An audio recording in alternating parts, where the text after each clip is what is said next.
капусту прийману, муку кукурудзяну,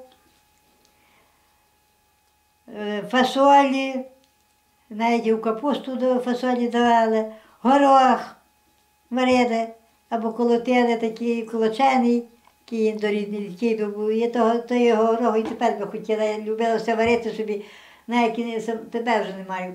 Фасолі, та зварити м'ясо кусок, прямо собі зварю, фасолі зварити, я розм'яскаю, і туди м'ясо, все, там цибулька, все, то до бульби, я то так хочу все того зварити, все, нема коли, все, нема коли, та й нема коли.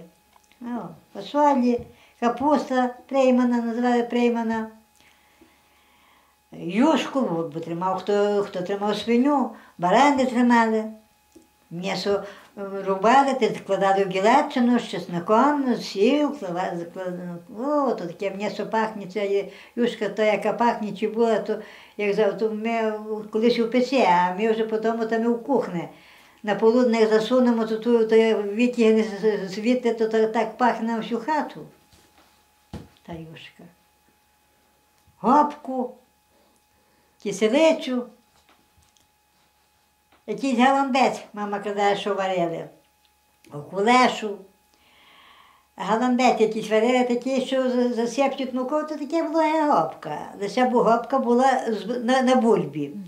А галамбець самі якийсь такий є, галамбець ми не варили, за мене я не знаю, який є. Але мама казала, бо я спитаю, який, то таке, густе, таке, я знаю, з якої житної муки, з якої, я не знаю, з якої, бо за мене галамбець ніколи не варили. Що туди не було. Що ще говорили, знаю, варили. Тримали холодець варили, як вже були барани, бо барани в нас усе були.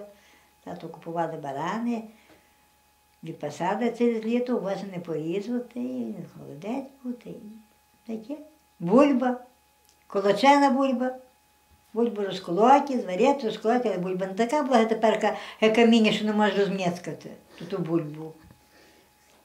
Та розколоті, та їли або з молоком, або з капустою прийману.